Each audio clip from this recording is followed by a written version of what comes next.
وما انفقتم من نفقۃ او نذرتم من نذر فإن اللہ یعلمہ، جو بھی تم اللہ کی راہ میں خرچ کرتے ہو اور جو بھی نظر تم مانتے ہو یا نظر گزرانتے ہو اللہ کی جناب میں، تو اللہ کے وہ علم میں ہوتا ہے۔ نظر کے بارے میں نے عرض کیا تھا کہ قرآن مجید میں اگرچہ یہ بات تو ہمیں معلوم ہوتی ہے کہ اگر نظر مانی جائے، منت مانی جائے، تو پھر اس کا پورا کرنا ضروری ہے۔ یوفون بالنذر ویخافون یوما کان شرہ مستطیرا، سورۃ الدہر میں بھی آیت آئی ہے، نظر کے پورا کرنے والے جو ہیں ان کی وہاں طرح کی گئی ہے۔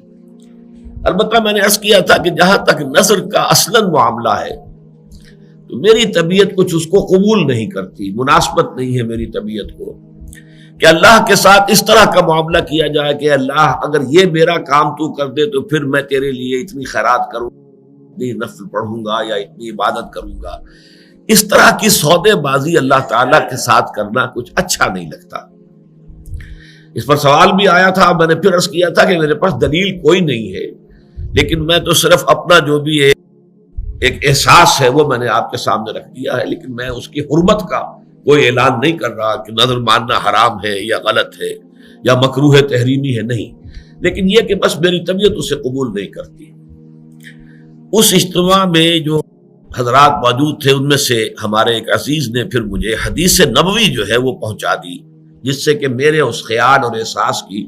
پوری تائید ہو گئی۔ یہ حدیث قدسی ہے، یہ میں اب آپ کو پڑھ کر سنا رہا ہوں۔ یہ حدیث قدسی جو ہے احمد ابن حنبل رحمہ اللہ کے مسند میں موجود ہے،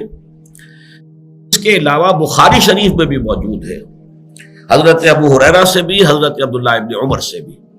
لیکن بخاری میں جو یہ دو مقامات پر آئی ہے اس میں یہ صراحت نہیں ہے کہ یہ حدیث قدسی ہے، بلکہ یہ کہ نبی کی حدیث، نبی اکرم صلی اللہ علیہ وسلم کے قول کی حیثیت سے اس کو بیان کیا گیا ہے، جبکہ یہ حضرت ابو ہریرہ ہی سے، جبکہ مسند احمد ابن حنبل میں آئی ہے تو اس میں بالکل وضاحت ہے کہ یہ حدیث قدسی ہے، اور میں اسی کا متن آپ کو سنا رہا ہوں۔ عن ابی ہریرہ رضی اللہ عنہ عن النبی صلی اللہ علیہ وسلم قال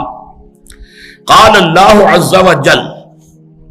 حضرت ابو ہریرہ سے روایت ہے اور وہ روایت کر رہے ہیں نبی اکرم صلی اللہ علیہ وسلم سے کہ آپ نے فرمایا کہ اللہ تعالیٰ یہ فرماتا ہے، قال اللہ عز وجل لا یأتی النذر علی ابن آدم بشیء لم اقدرہ علیہ، نظر ماننے کی وجہ سے ابن آدم کو کوئی ایسی شے نہیں ملتی جو میں نے پہلے سے اس کے لیے مقدر نہ کر دی ہو،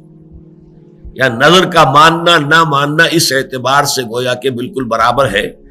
اللہ تعالیٰ نے جو بات پہلے سے طے کی ہوئی ہے اس نظر کی وجہ سے اس پہ کوئی تبدیلی نہیں ہوگی۔ فرمایا قال اللہ عز وجل لا یأتی النذر علی ابن آدم بشیء لم اقدرہ علیہ ولکنہ شیء استخرج بہ من البخیل